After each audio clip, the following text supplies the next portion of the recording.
Hello दोस्तों, स्वागत है आप सभी का एमएसडी क्लासेस बाय सुभाष में। इस वीडियो में हम लोग देखने वाले हैं लुसेंट ऑब्जेक्टिव ज्योग्राफी का एक्सरसाइज 2 जो कि है सौरमंडल। इसमें हम लोग क्वेश्चन नंबर 1 से लेकर 60 तक कर लिया है। पहले 1 से लेकर क्वेश्चन 160 तक हमने पहले ही करा दिया है। अगर आपने नहीं देखा है तो चैनल के प्लेलिस्ट में जाकर आप देख सकते हैं। हर एक सब्जेक्ट का प्लेलिस्ट अलग से बना हुआ है और आप ऊपर आई बटन पर भी जो है आपको मिल जाएगा। तो चलिए यहां से हम लोग क्वेश्चन नंबर 161 स्टार्ट करते हैं।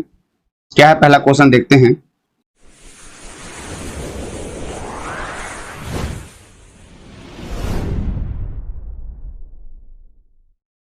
क्वेश्चन 161 है, पृथ्वी पर एकमात्र उपग्रह है। तो पृथ्वी पर एकमात्र उपग्रह चंद्रमा है। Option B is the right answer. और पृथ्वी का ये प्राकृतिक उपग्रह है चंद्रमा। क्वेश्चन 162 है, शांत समुद्र और तूफानों का महासागर निम्न में से कहां स्थित है। तो शांत समुद्र शांत है और तूफानों का महासागर स्थित है चंद्रमा पर। दोस्तों ध्यान रखना। अगले क्वेश्चन पे चलते हैं। क्वेश्चन 163, सी ऑफ ट्रैंक्विलिटी कहां पर स्थित है। तो फ्रेंड्स सी ऑफ ट्रैंक्विलिटी चंद्रमा पर स्थित है। Option D is the right answer. यहां पर सी ऑफ ट्रैंक्विलिटी का क्या मतलब था, ये एक्चुअल में वैसा प्लेस है, आपको पता होगा कि सन 1969 पे सबसे पहले मून पर गए थे नील आर्मस्ट्रांग। और ये नील आर्मस्ट्रांग जो है ना, नासा के द्वारा मून पर भेजे गए थे, है ना। और इसका जो विमान था, जिस स्पेसशिप से ये गए थे, उसका नाम था अपोलो 11। और ये स्पेसशिप मून के धरती पर जिस जगह पर लैंड किए थे उसी जगह को सी ऑफ ट्रैंक्विलिटी कहते हैं। जहां पर इसने लैंड किया था, नासा का अपोलो 11 स्पेसशिप जहां पर लैंड किया था उसी को सी ऑफ ट्रैंक्विलिटी कहते हैं। ध्यान रखना। क्वेश्चन 164 है, चंद्रमा पृथ्वी का एक चक्कर कितने दिनों में लगाता है। तो चंद्रमा पृथ्वी का एक चक्कर लगभग 27.3 डे में कंप्लीट करता है। Option C is the right answer. 27 दिन और 8 आवर, इसी को बोलते हैं 27.3 डेज। अगले क्वेश्चन पे बढ़ते हैं। क्वेश्चन 165 है, चंद्रमा से पृथ्वी तक प्रकाश के पहुंचने में लगने वाला समय है। तो चंद्रमा से पृथ्वी तक प्रकाश पहुंचने में जो समय लगता है वो 2 सेकंड से भी कम लगता है। एक्चुअल में ये कितना समय लगता है, वो होता है 1.3 सेकंड। ठीक है। और आपको कमेंट बॉक्स में बताना है कि सूर्य से पृथ्वी तक प्रकाश को पहुंचने में कितना समय लगता है। चलो अगले क्वेश्चन 166, निम्नलिखित में से किस आकाशीय पिंड को पृथ्वी का पुत्र बोला जाता है। सन ऑफ अर्थ, पृथ्वी का पुत्र किस आकाशीय पिंड को बोला जाता है। तो ये बोला जाता है चंद्रमा को, क्योंकि चंद्रमा ही पृथ्वी का एकमात्र उपग्रह है जिसे पृथ्वी का बेटा समझा जाता है। क्वेश्चन 167, बृहस्पति का द्रव्यमान है लगभग। तो बृहस्पति का द्रव्यमान यहाँ पर सूर्य के एवज में आपको बताना है कि सूर्य के द्रव्यमान का कितना बृहस्पति के द्रव्यमान है। तो ये है सूर्य के द्रव्यमान का 1000वां भाग। ओके, सूर्य के द्रव्यमान का 1000वां भाग बृहस्पति का द्रव्यमान है। और आपको पता होना चाहिए सूर्य का द्रव्यमान कितना है। तो सन का जो द्रव्यमान है वो है 1.989 इंटू 10⁻30 kg, ये सन का द्रव्यमान है। और इसके द्रव्यमान में से अगर 1000 डिवाइड कर दें तो हमें बृहस्पति का द्रव्यमान मिलेगा। ओके। क्वेश्चन 168 है, आकाश का सबसे चमकदार तारा है। तो आकाश का सबसे चमकदार तारा वो है serious. Option D is the right answer. और अगर दूसरा सबसे चमकदार की बात करें तो ये है व्याध तारा। ध्यान रखना, पहला सबसे चमकदार तारा सीरियस और दूसरा सबसे चमकदार तारा व्याध तारा। अगले क्वेश्चन पे बढ़ते हैं। क्वेश्चन 169 है, देखो क्या कहता है 169 में है, हेली धूमकेतु का आवर्तकाल होता है। तो हेली धूमकेतु का आवर्तकाल 76 साल का होता है। Option B is the right answer. आपको पता होना चाहिए कि हेली धूमकेतु को जो है अंतिम बार देखा गया था 1986 में, 1886 ईस्वी में अंतिम बार जो है इसको देखा गया था। और अगर पूछा जाए कि अगली बार कब देखा जाएगा, तो आप क्या करना, 1986 में प्लस कर देना 76 ईयर, क्योंकि ये प्रति 76 साल में दिखाई पड़ता है। तो जब इसको ऐड करोगे तो ये हो जाएगा कितना, 2062, यानी कि 2062 में जो है हम लोग फिर से हैली धूमकेतु को देख सकते हैं। शायद हम देख भी सकते हैं या नहीं, लेकिन जो इस अर्थ पे रहेंगे वो जरूर देख सकते हैं। चलो अगले क्वेश्चन पे बढ़ते हैं। क्वेश्चन नंबर 170 सूर्य को छोड़कर पृथ्वी के सर्वाधिक निकट स्थित तारे के प्रकाश को पृथ्वी तक पहुंचने में कितना समय लगता है। यानी कि आपको पता होना चाहिए कि सूर्य जो है पृथ्वी के सबसे नजदीक का तारा है, अगर उसको छोड़ दे, यानी कि सन के जो प्रकाश पृथ्वी तक आता है उसको छोड़कर अगर हम बात करेंगे तो दूसरा कौन सा तारा है पृथ्वी के निकटतम जिसका प्रकाश पृथ्वी तक आने में कितना समय लगता है। तो ये है दूसरा तारा, वो है उसका प्रकाश को पृथ्वी तक आने में लगता है 4.5 वर्ष। और दूसरा तारा कौन है आपको पता होना चाहिए, ये है प्रॉक्सिमा सेंचुरी। Proxima Centauri.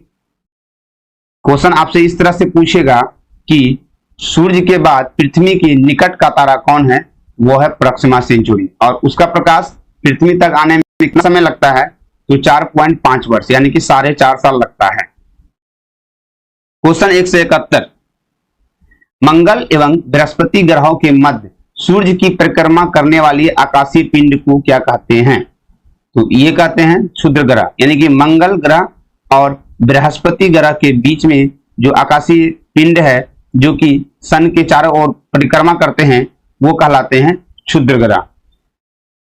और आपको पता होना चाहिए कि क्षुद्र ग्रह का जो निर्माण होता है वो विस्फोट से होता है ना। और क्षुद्र ग्रह जब पृथ्वी से टकराता है तो पृथ्वी में भी बहुत बड़ा विशाल जो है गर्त बन जाता है। ध्यान रखना, अगर ये अर्थ पे ये क्षुद्र ग्रह अगर अर्थ पे गिर गया तो अर्थ पे जो है जिस पार्ट में गिरेगा उस जगह एक विशाल गड्ढा बन जाएगा।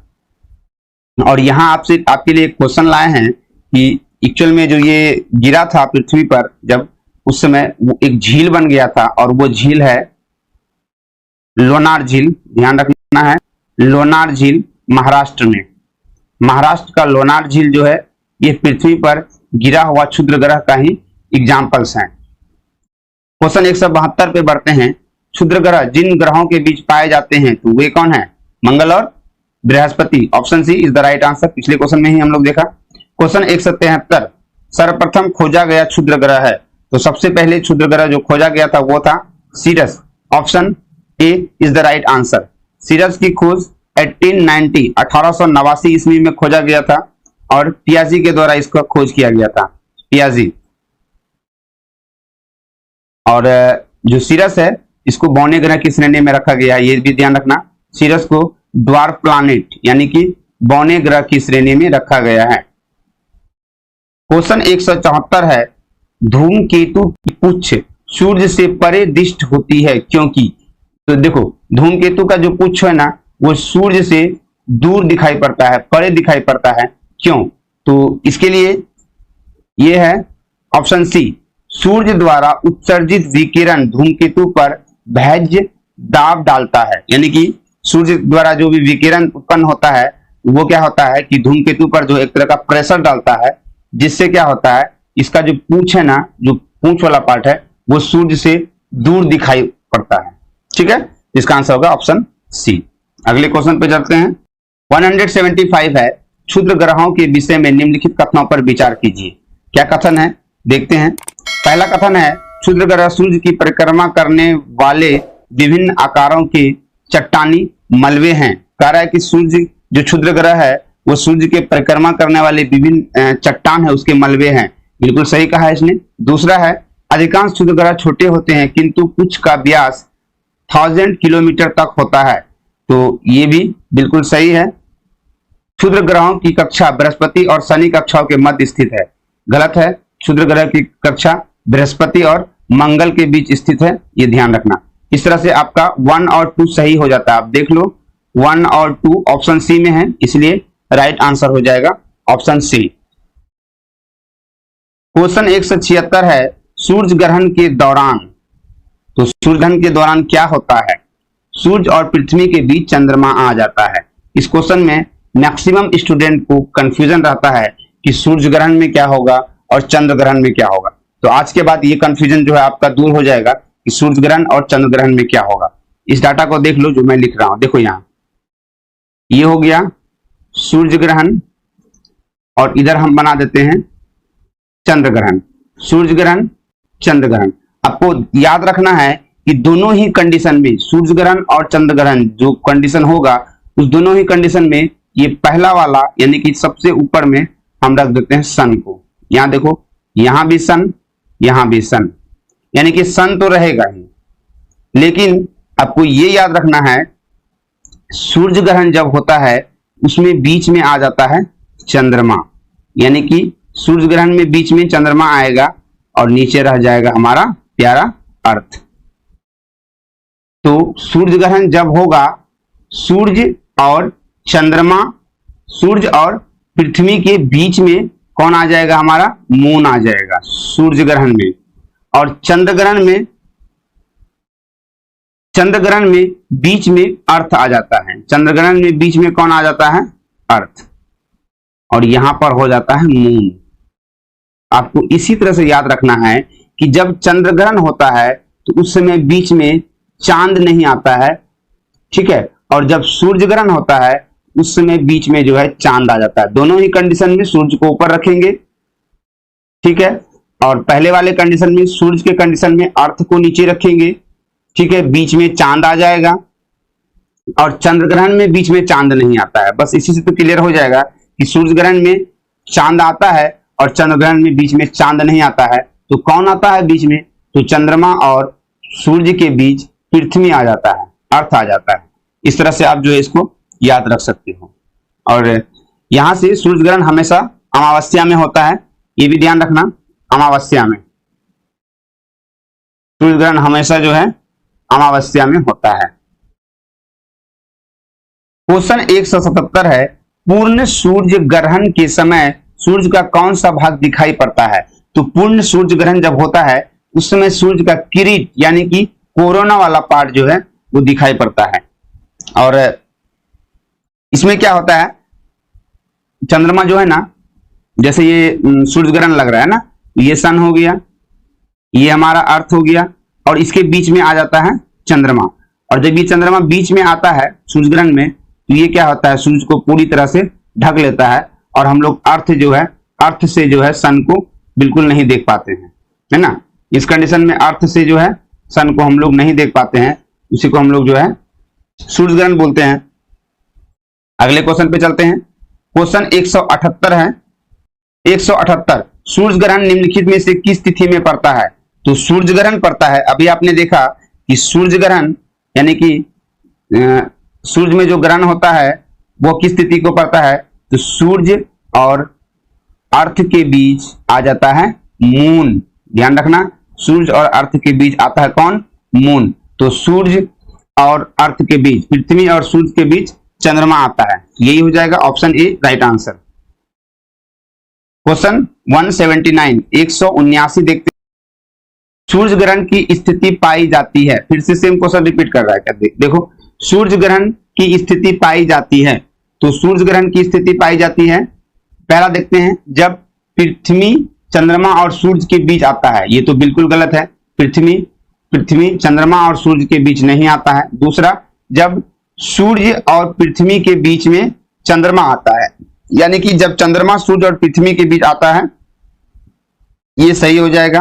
दूसरा है, अगला है, जब अमावस्या का दिन होता है, तो ये भी सही होगा, सूर्य ग्रहण हमेशा अमावस्या में होता है।